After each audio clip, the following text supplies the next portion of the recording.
we're going to first talk about what the current water safety training requirements are to go offshore. And then we're going to talk about my specific experience as a case study for why I think we need to reevaluate. And then we'll go specifically into the why to reevaluate, and then what reevaluation looks like. And then we'll end with outcomes for a successful reevaluation. So, show of hands if at any point in your career you were required to go offshore. Ah, great, a good number. So a lot of you are going to see a couple of things you're familiar with here. In my case, offshore work was mainly at the beginning of my career. You can see there, the parts are in blue. When I joined the industry, I joined the industry as an MWD, LWD engineer. That's a measurement while drilling, logging while drilling engineer for Schlumberger. And I was based in Peru. And so Peru has offshore work and land work. So I already knew the possibility of going offshore was there. So that's why that's in blue. After Schlumberger, I went to the Gulf of Mexico and worked with Halliburton as an advanced drilling technologies engineer. So essentially, we're looking at data in real time, drilling data in real time, and providing recommendations for improving your drilling activity. So that kind of work is either done in a real-time operation center or offshore on the rig. And then the next offshore was as a drilling engineer with ADTI, which is a turnkey drilling company that was owned by Transocean. And I was in the international team designing and implementing wells in offshore Ghana, Cote d'Ivoire, and I actually went offshore Ghana. So you can see the first half of my career was heavily offshore. Now I don't go offshore anymore. Great, I get to wear suits like this, very nice.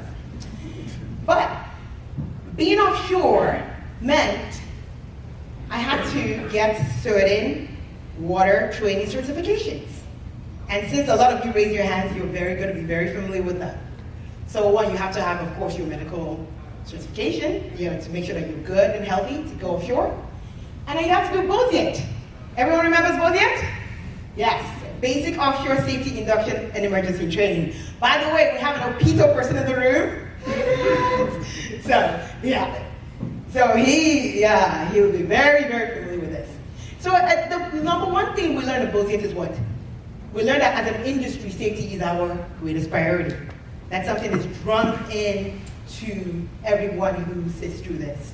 Of course, we learn offshore hazards, regulation, PPE requirements, all this stuff. But the key thing we're going to focus here is where they teach you how to, essentially, in the dire situation, because really we want you to, if you have to evacuate, you have to go, you actually go into your lifeboat and do it in an orderly fashion. But in the dire situation that you need to ditch from a platform or a rig, they show you how to do that safely, which is best something like that. And once you're in the water, how to get from swim to a life raft and get on, right? So a lot of us had to do this. Anybody had to go offshore, did this water part. Of course, all the really cool things are taught, like what you can expect in a lifeboat, if you're stuck offshore, how to ration out the supplies, how to get attention and that. Another requirement is the HSET, Helicopter Underwater Egress Training. Fun one. This is the one where you get to simulate what it looks like if you're in a chopper that crashes and flips over. And you have to demonstrate that you can essentially unbuckle yourself, get rid of the window pane, and come out safely. So this is kind of what that looked like, a little simulation of it. Successful, yeah? So BOSIET, HSET, and your medical certification to go offshore. Now, what does that look like for somebody like me? So what does like me look like? Let's start with my swimming background. Everyone's already laughing. Why do you think so? Exactly. I had no swimming background in the beginning. No swimming classes when I was growing up. It was just not something we did, particularly because my mother was terrified of water. So love for her looked like keeping her children as far away as possible from water. So we didn't take swim lessons. They didn't really see a swimming pool that often. And when we went to the beach, we spent 90% of the time on the sand eating. The most we would go into ocean water is the ankles. And we're holding Dad's hand, and it's like splashing ankles, that's it. All right? So no water or swimming background. The first time I had to take any kind of swimming was at MIT. And that was because MIT actually has a requirement that you pass a swimming test in order to graduate. So in addition to all your engineering or whatever it is, your coursework, you have to pass a swimming test. And if you cannot pass a swimming test, you're required to take a beginner swimming course. So guess which one I did? Of course! Because of course I couldn't swim, right? And guess what I did the course? Did you fail? Oh no, I didn't fail, but I did the course the spring semester, the last possible semester of my senior year. Exactly, because if you're afraid in deep water and you have no experience in it, what do? You try to avoid as much as possible until you absolutely need it. Okay? And what the course teaches is what? How to swim. When we think of swimming, what do we think about? We think of someone moving through water, right? Front crawl, you're moving your arms, you're kicking your legs, you're taking breath on the side, correct? No. Yeah?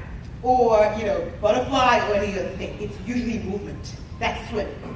And so that's what the course teaches, because again, they're trying to teach you so you can pass the swim test. Now, one thing you may not realize is, if someone is afraid in deep water, you're never going to have your full attention when you're going to teach them mechanics. Why? Because a big portion of your attention is going to be on survival. So the whole time you're teaching me what to do with my legs and my arms, I'm looking at the deep side and hoping I don't accidentally stray to the deep side while I'm doing this fancy stuff. And so that's one key thing about trying to teach swimming, is if you don't address the fear first, it's going to be a bit of a futile effort. So what did that look like for me? Because obviously I had to graduate, and I did graduate. I'm here, huh? Well, what that looked like was, out of the legs and the arm and the breath, I realized that I could only do 2 at a time. So, if I was in the arms and the breath, then the legs were going to fall apart. And if I was going to do the arms and the legs, no breath. So on the day of the exam, I realized I had to pick 2. So I picked the arms and the legs. So let me tell you how I passed my 100-yard swim test. I took 1 big breath, swam all the way 50 yards, exhaled, took another deep breath, swam all the way back. And that was how I passed beginner swimming. Yay! That's my degree. Yeah? Thank you. But even I knew that that was not real swimming, right? I was like, this is not going to fly in a lake. So I knew, so even after I graduated, the summer right after, because we lived in Atlanta at the time, I enrolled at the swimming class at Georgia Tech, because my sister was going there, to learn the breathing part. I said, now it's time to add the breathing part. By the end of summer, I could take a breath every 3 strokes on my right. It's like, yay, I can swim now, right? So it looked something like this. Very disorganized, but I could move. Yeah? I was like, yeah, we can swim. This is what swimming looks like, right? Except, still afraid. I could move from point A to point B, but I was still afraid of deep water. And anytime I looked at a pool, I had to do some calculation. I don't know if anyone's ever been in a situation where you look at a pool, you're like, okay, can I make it all the way? Yeah. So there's always this calculation you do. When you see me, I look like I know what I'm doing. But no, we've calculated all we need to do. So still afraid, and the result was a person, in this case me, being able to move in water, but fundamentally not at ease, and with no foundational skills to self-rescue. Okay, so now let's talk about oil and gas.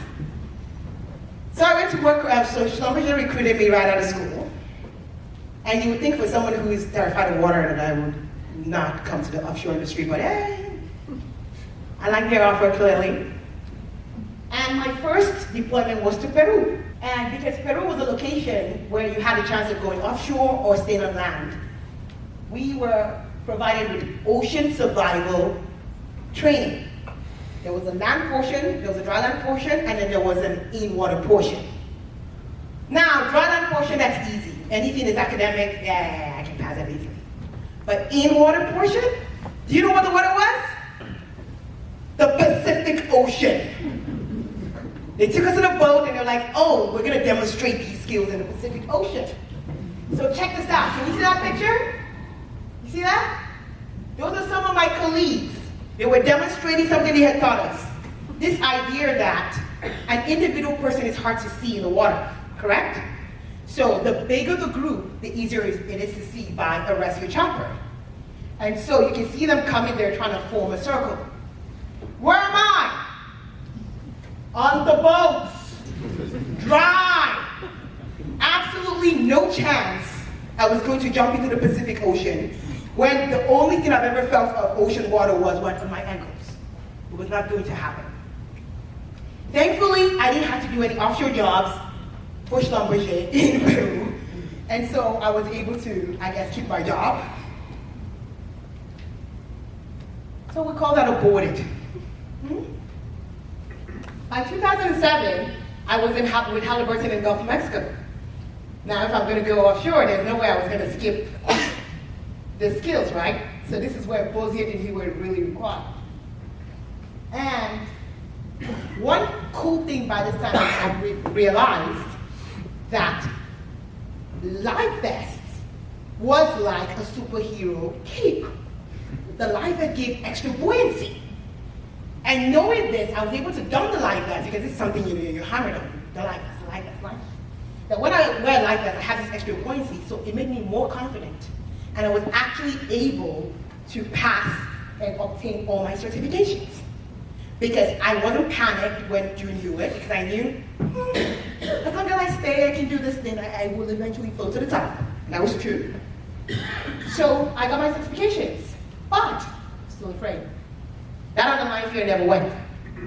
In fact, the only time you know I was afraid was because during when we had to use one of these, there were rebreathers, it was a closed circuit breathing apparatus.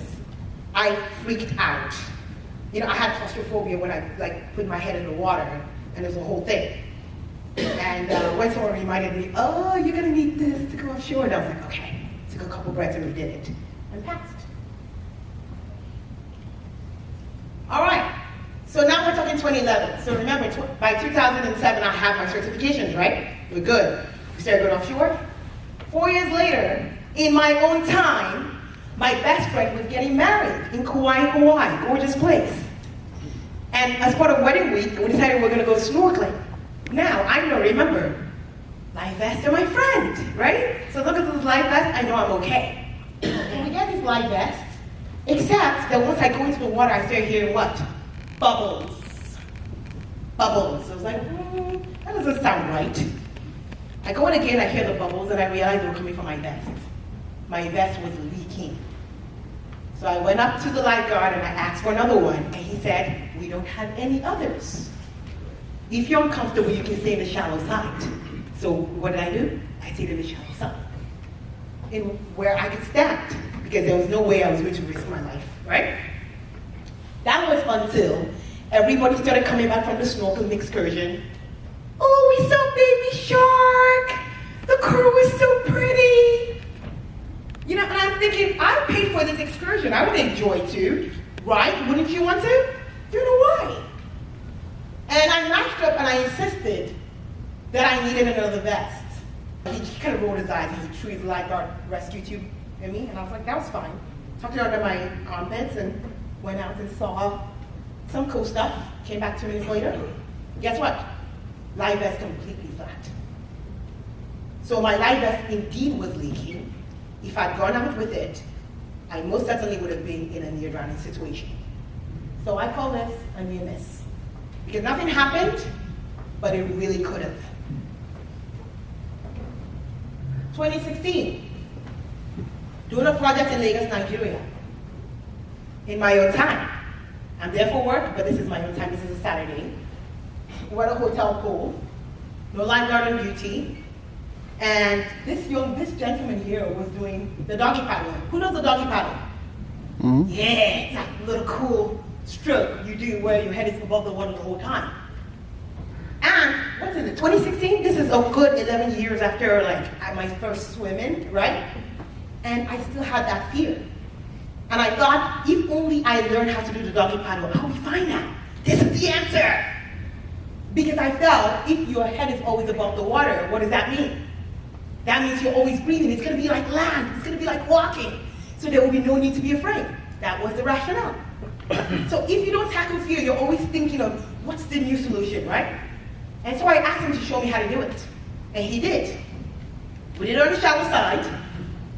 But I knew I didn't have it for real if I couldn't do it the whole length of the pool. Shallow to deep. And so we said we're going to do shallow to deep. And it went really well until I got to the deep end, middle. What happens when you're doing something where you're very afraid?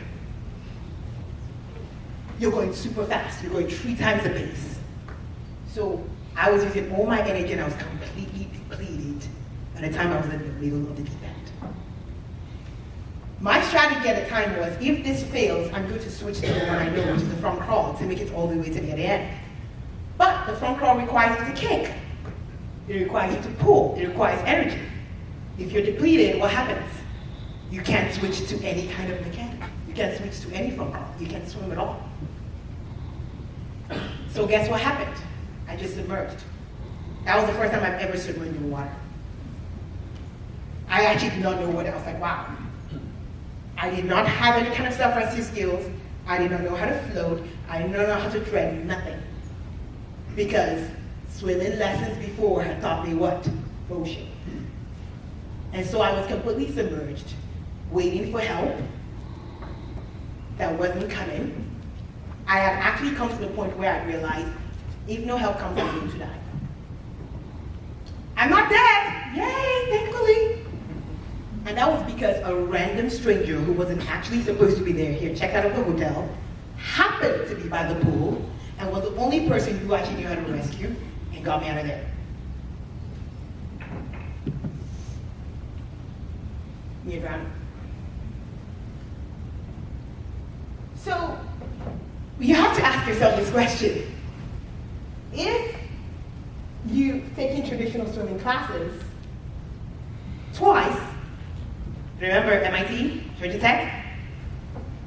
You have both your certifications, you have Hewitt certifications, you have fancy offshore stuff, you can jump, you can ditch a platform, you can do all these fancy things, but you can't self-rescue from a backyard pool? Aren't we missing something here? Yes, we are. We are missing a lot. And I think it's just really funny when you think about when I had all my trainings versus when the incident started happening, right? You would think by all this time, so if you went through the conventional wisdom that practice makes perfect, then I should have been good by later time, but clearly that's not the case, right? It's not about how many times you do strokes will make you comfortable in water. And clearly, we're missing foundations before we start building on them. We need these foundations. So why must we reevaluate? One, this is not a fringe problem. When I talk about it sometimes, some people think that this is applies to a small number of people, or maybe it's only black people, or it's only, I hear all sorts, right? It's actually not the case. See, in 2014, Red Cross did a poll of Americans, and this is for Americans, and asked how many people could swim. 80% of people said we could swim. So they put it to the test. They said, gave 5 skills. They said, okay, here you're going to submerge in water that's above your height. You're going to come up, or you're going to float, or you're going to tread. And then you're going to turn around, find the nearest exit. You swim 25 yards to it, and then you get out without needing stairs or ladder. That's it. only 56% of the swimmers were able to pass this. That's a basic test for self-rescue from a pool. So if you do the math, only 45% of adults could actually self-rescue, even though 80% self-reported. And that's just self-rescue from a pool. This is, so you can imagine, that means about 55% of the people who are going to come to you cannot self-rescue from a pool. This is majority of people, period. According to the World Health Organization Global Status Report, 300,000 fatal drownings annually. And this is 2024 report. That's a whole city in America. And this idea of your life vest is first step. The life vest is very, very important. I would never underestimate the importance. And it's one of the key factors. When we talk about National Drowning Prevention Association, the life vest, knowing how to don one and when to don one, very, very important part of the non-drowning campaign, okay? But simply thinking that we can rely on it for our safety is dangerous. People need to know how to be safe even when they don't have a life vest on. So what does reevaluation look like? 2 steps. It's 2 steps, really. The first one, or what I'm recommending is a no judgment water competency test that we do before what we do now. So before HSET, before Hewitt, we need to have a way to evaluate whether people have basic competency to be safe. That's the ability to self-rescue from a pool. So what I delineate there is simply what? The test the Red Cross gave. And when I started having these conversations among the industry, guess what I found out? Wow, we have something in place. There is an OPTO standard that actually has this assessment. It's the OPTO Assessment Standard Protocol 5772. So you can imagine I grabbed Brad, I'm like, let's do lunch, let's talk. We had a great lunch today, okay? And it covers this. We don't even have to reinvent the wheel. This is a 1-hour assessment that you can literally give right before it goes here, just to understand who are the people who are most at risk. What does that look like? So that's step 1. No judgment, because it's very important for our people to know that this doesn't affect your job. Because if everyone is thinking, oh my God, if I fail this, I'm going to be penalized, it's a problem, okay? What does step 2 look like? Step 2 is for those who either self-identify as, I don't have the skill, or those who don't pass the assessment, then we have to provide for them foundational swim training that addresses fear of deep water and provides basic foundational skills. At My Freedom from Fear, we've developed a framework based on considering I was way in my 30s. Oh my God, I'm getting my age. Before I even overcame my fear. Okay, so this is over 30 years of fear, so I know exactly what that feels like, and what didn't work and what worked. Okay? And so we came up with this framework that's based on 5 foundations. Foundation number 1, fear is normal. This foundation establishes psychological safety. This is where we let people know that it's okay to be afraid. It just means that your brain is working properly. We actually go to what happens in the brain when fear is triggered. This is completely normal. Foundation 2, fear can be deadly. So even though it's normal how your brain triggers it, you don't want to be panicking in water, especially in water. Because once you panic in water, that's really the first step to drowning. So this is where we want to establish, you don't want to stay in your fear-driven state, you don't want to avoid and keep it, because avoidance is a big thing with people who are in fear. Foundation 3, stay in your body, be present. I'm not going to go a lot into it, but I was chuckling earlier when Erica from ECRA was giving her presentation about the fast brain functioning. This is literally where we teach you how to slow it down, go into slow brain, feel what the what is doing. So it's not an autonomous response of panic. This is where we deal with panic prevention. What does that look like? Actual steps to prevent panic. And this is repeatable, so that no matter where you are, you can stave off panic and make the next right decision. Foundation 4, take action. Practice the skills. this is actually when we start to go into what actual skill sets in water you need. The actual skills in water. Notice that this is foundation 4, not foundation 1. Because every time we talk, people are like, oh, you teach them to swim. They go straight to 4. So from a place of presence, you start to learn the skills. And then foundation 5, change your beliefs. This is where we work on mindset. Because part of being afraid in deep water is because there's certain things we believe about the water that keeps us afraid. Again, we're almost out of time, so I'm not going to go into them. But for me, I was an athlete. So I used to believe that I'm muscular and I'm black. That means I couldn't float. Both things not true. I can float, right? And so certain beliefs we have that are not true need to be unlearned. So those are the 5 foundations. And when we implement no judgment water competency tests to evaluate and know who is most at risk before your Bossier Hewitt classes, and for those who don't pass it or who don't have that, when we provide that foundational swim training for them, then we can see things like increased retention and reduced cost of turnover. I hear so many stories of people who go offshore and don't return. They give reasons, and that's just primarily because they're terrified of the water. A lot of people know someone who was afraid. A lot of people know they have funny stories of people who didn't get out of the chopper because they were afraid. We see less of that. We're going to see reduced friction in next generation hiring. Imagine I said majority of people are afraid coming to us. So imagine the people who even self-eliminate and don't come to us because they think this is going to be an issue. That's going to not be an issue. And then we're going to see true safety on-site and off-site. And I say this because if I had died in any of my incidents, guess what? I would have been on nobody's fatality data because it would have happened on my own time.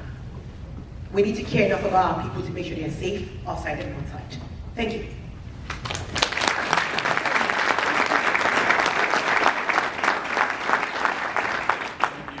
Thank you. I think we got time for one question.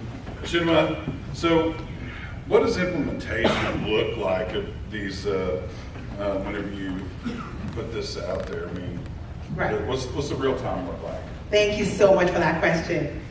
Implementation really looks like every single drilling contractor here, every single operator, anybody in our industry that has people to go offshore needs to require this. We need to be putting systems within our organization that say, anybody going offshore, we need to know that they have these basic competencies. That's within our systems. We're going to require it of our vendors until this is a standard within the industry.